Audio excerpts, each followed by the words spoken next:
مع الله في لألآت النجوم وحبك الغيوم وضوء القمر.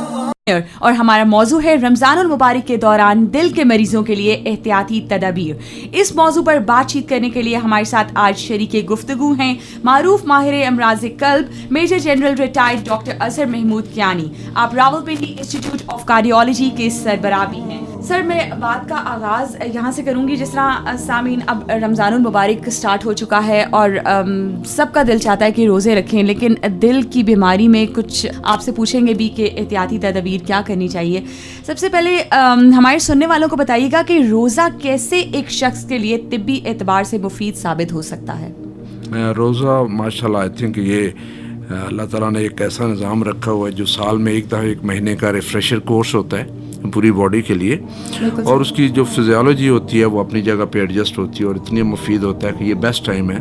وہ جن لوگوں کا ویٹ زیادہ ہے اور جن لوگوں کے پیٹ نکلے ہوئے ہیں, جن پہ چربی بہت زیادہ ہے, جنہیں بیماری تو ہے نہیں ہے لیکن وزن کی وجہ سے سانس پھولتا ہے, وزن کی وجہ سے دل کی دھڑکن تیز ہو جاتی ہے, چلا نہیں جاتا, گھٹنے ختم ہو جاتے ہیں, ٹخنے ختم ہو جاتے ہیں, کمر درد کرنی شروع ہو جاتی ہے.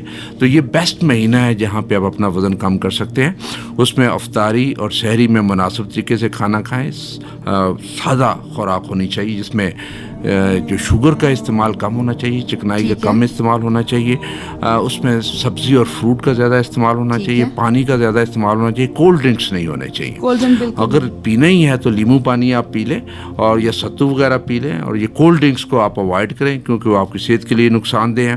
اور تلی چیزیں اوائڈ کریں. یہ جو ہمارا وہ ہے تلی چیزیں شام کو افطاری میں جو جتنی لوازمات ہوتے ہیں افطاری کے وقت, اس کو اگر سادہ کر لیا جائے تو پھر وزن کم کرنے میں مدد کرتے ہیں. ادروائز کچھ لوگوں کا وزن جو ہے رمضان میں پہلے سے بھی زیادہ بڑھ جاتا ہے جب وہ پراٹھے کھانا شروع کر دیتے ہیں, شربت پینا شروع کر دیتے ہیں, سموسے پکوڑے کچوریاں کھانا شروع کرتے ہیں اور تلی چیزیں اور دیسی گھی کے پراٹھے شروع کر دیتے ہیں کہ دیسی گھی کے بغیر روزہ ہی نہیں چلتا. تو یہ والی جو چیز ہے یہ بیسٹ ٹائم ہوتا ہے اور اس کو یوٹیلائز کرنا چاہیے. اور وہ لوگ جن کا وزن کم نہیں ہوتا ان کے لیے یہ بیسٹ موقع ہوتا ہے کہ اس موقع کا استعمال کریں اور اس مہینے پورے میں کم سے کم آپ کا جو ہے 10 سے 15 kg آپ کا ویٹ کم ہونا چاہیے. بہت ہی امپورٹنٹ. اس میں پانی کا استعمال بہت ضروری ہے. دیکھیں یہ بھی روزہ ہے, گرمیوں کا روزہ ہے جو 14 گھنٹے سے زیادہ کا روزہ ہے. اس میں جو ایک جو چیز ہوتی ہے وہ ڈی ہائیڈریشن کا ڈر ہوتا ہے کہ آج کل جو ہے وہ آپ گرمی سے بچیں, جو دھوپ کی اس سے بچیں, سائے میں رہیں ہمیشہ, اور کوشش یہ کریں کہ دھوپ میں آپ کی فزیکل ایگزرشن نہیں ہونی چاہیے.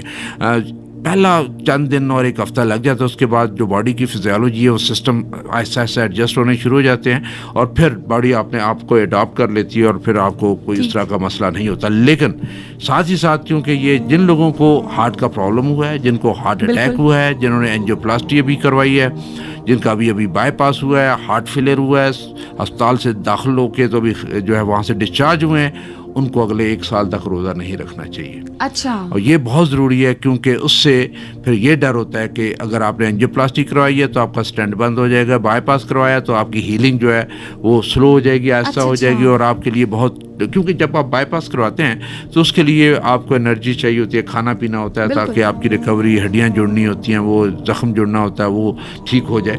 اور جن لوگوں کو تازہ ہارٹ اٹیک ہوا ہے انہیں دوبارہ ہارٹ اٹیک ہونے کا ڈر ہوتا ہے کیونکہ اس میں جب آپ کھاتے پیتے نہیں ہیں اور ڈی ہائیڈریشن آپ کو ہو جاتی ہے تو خون گاڑھا ہو کے جم کے باقی جگہ پہ ہارٹ اٹیک کر سکتا ہے, اور ہارٹ فیلئر اور ہارٹ اٹیک میں جو ہے وہ اضافہ ہو سکتا ہے اور بڑھ سکتا ہے. اور وہ لوگ جن کو دوائیاں کھا رہے ہیں اور جن کا دل کی بیماری کنٹرول میں ہے, انہیں کوئی تکلیف نہیں ہوتی, روزانہ کا جو کام کاج روٹین کا کام کاج کرتے ہیں اور اس میں بالکل بڑے آرام سے کرتے ہیں, کوئی تکلیف نہیں ہوتی, وہ روزہ رکھ سکتے ہیں. لیکن کیونکہ یہ گرمیوں کے روزے ہیں تو اس لیے اگر آپ کو کسی وقت روزے کے دوران سینے پہ پریشر محسوس ہو, بوجھ محسوس ہو, گھبراہٹ ہو, پسینے آنے شروع ہو جائیں تو پھر یا تو روزہ توڑ دیں, یا پھر اگر وہ روزہ آپ گزار سکتے ہیں تو اگلا 1 روزہ یا 2 روزے نہ رکھیں تاکہ اس دنوں میں آپ اپنی ڈی ہائیڈریشن, پانی کی کمی کو پورا کریں اور پھر آگے روزہ رکھنا شروع کریں.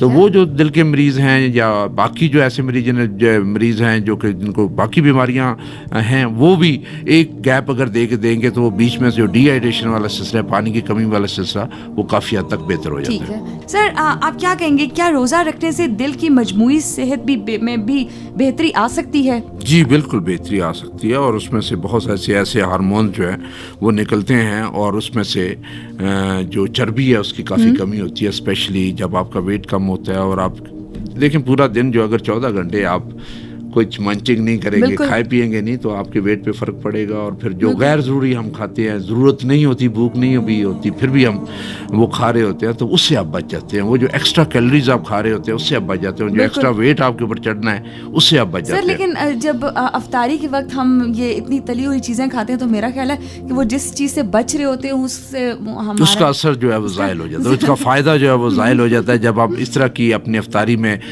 چیزیں کھا رہے ہوتے ہیں, اس میں بہتر یہی ہوتا ہے کہ یہ آپ جو تلی چیزیں کم سے کم کھائیں, اور سادہ کھجور سے آپ روزہ کھولیں, بیچ میں لیمو پانی پی لیں, اور اس کے ساتھ آپ بے شک تھوڑی دیر کے بعد آپ کھانا بھی لے سکتے ہیں. لیکن کھانے کے لازمات ایسے ہونے چاہیے کہ پیٹ بھر کے نہیں کھانا, تھوڑی سی بھوک رکھ کے کھانا ہے, کیونکہ وہ بھی آپ کی صحت کے لیے نقصان دہ. روزہ جو ہے وہ بلڈ پریشر کو کنٹرول کرنے میں مدد کرتا ہے. ٹھیک ہے, وہی جیسے میں نے کہا کہ ہم دوپہر کو جو بغیر وجہ کی اور بغیر ضرورت کی چیزیں کھاتے رہتے ہیں, ان میں کافی کمی آ جاتی ہے. نمک کا استعمال روزے میں وہ کم ہونا چاہیے, کیونکہ آپ نے ایک صبح اور ایک شام کو دوائی کھانی ہوتی ہے. کئی دفعہ ایک ہی دوائی سے بلڈ پریشر کنٹرول ہوتا ہے, اور لوگ نوٹ کریں گے کہ 2 چیزیں, شوگر اور بلڈ پریشر جو ہے روزے میں بہت اچھے کنٹرول ہوتے ہیں. سر یہ بلڈ پریشر جو ہے, اس کا فرق جو ہے یہ ہمارے دل پہ پڑتا ہے؟ اگر بلڈ پریشر بہت زیادہ ہائی یا پھر لو ہو جائے تو اس سے کوئی فرق پڑتا ہے؟ دیکھیں اس میں سے تقریباً 4 آرگنز اور عضو ایسے ہیں جو جسم میں جن کے اوپر بہت زیادہ نقصان ہوتا ہے بلڈ پریشر کا. ٹھیک ہے, ایک دماغ کے اوپر ہوتا ہے جس کی وجہ سے فالج ہو سکتا ہے, رگ پھٹ سکتی ہے. دوسرا آنکھوں پہ ہوتا ہے, آنکھوں کی رگ پھٹ سکتی ہے اور نظر جا سکتی ہے. تیسرا ہارٹ جو ہے وہ اس کے اوپر اثر ہارٹ اٹیک ہو سکتا ہے, دل بڑھ سکتا ہے, دل فیل ہو سکتا ہے. اور چوتھا جو ہے گردے فیل ہو سکتے ہیں. ہمارے زیادہ تر ڈائلسس والے جو پیشنٹ ہوتے ہیں وہ 2 امراض ہوتے ہیں جس کی وجہ سے ان کے گردے فیل ہوتے ہیں اور ڈائلسس پہ چلے جاتے ہیں یا کڈنی ٹرانسپلانٹ ہوتا ہے. ایک ہے بلڈ پریشر اور دوسری شوگر ہے.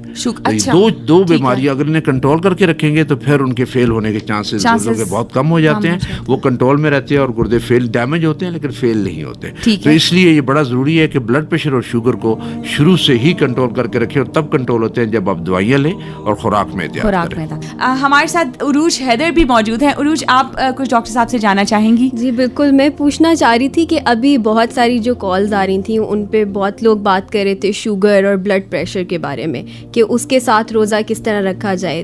دوا کا استعمال تو ہوتا ہی ہے, لیکن خصوصاً رمضان میں کیا کوئی ایسے دیسی نسخے آپ ریکمینڈ کرتے ہیں لوگوں کو کہ اس کا استعمال اگر ساتھ میں دوا کے ساتھ رکھا جائے, کیونکہ دوا کو نہیں چھوڑا جا سکتا, تو روزہ وہ بہتر طریقے سے گزار سکتے ہیں ان امراض کے مریض؟ دیکھیں اس میں 2-3 جو کھانے پینے کی چیزوں کا جو تعلق ہے اس میں آئی تھنک فروٹ کا جو ہے زیادہ استعمال, اور اسپیشلی تربوز کا استعمال جو ہے وہ زیادہ ہونا چاہیے کیونکہ اس میں پانی بہت زیادہ ہوتا ہے. اسی طرح اگر خربوز ہے اس میں بھی پانی زیادہ ہوتا ہے, تو وہ جو فروٹ استعمال کرتے ہیں وہ پانی کی جو کمی ہے اسے وہ پورا کرتے ہیں. جتنی سادہ خوراک ہوگی جس میں سبزی, فروٹ اور دال کا استعمال ہوگا اتنی آپ کی صحت کے لیے ٹھیک ہوگی. یہی آپ کی دیسی ٹوٹکے ہیں جو کہ میڈیسن کے ساتھ کر سکتے ہیں, اور پانی کی جو کمی ہے وہ آپ کو نہیں ہونی چاہیے.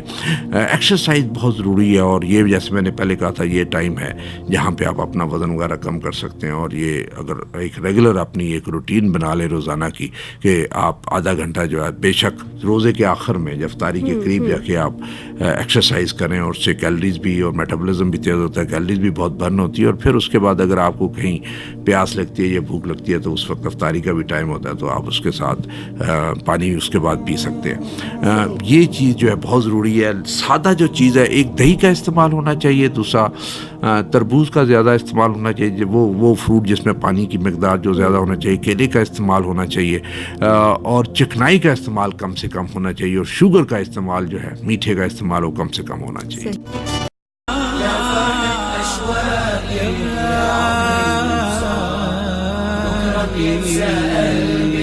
كل أيام الصعب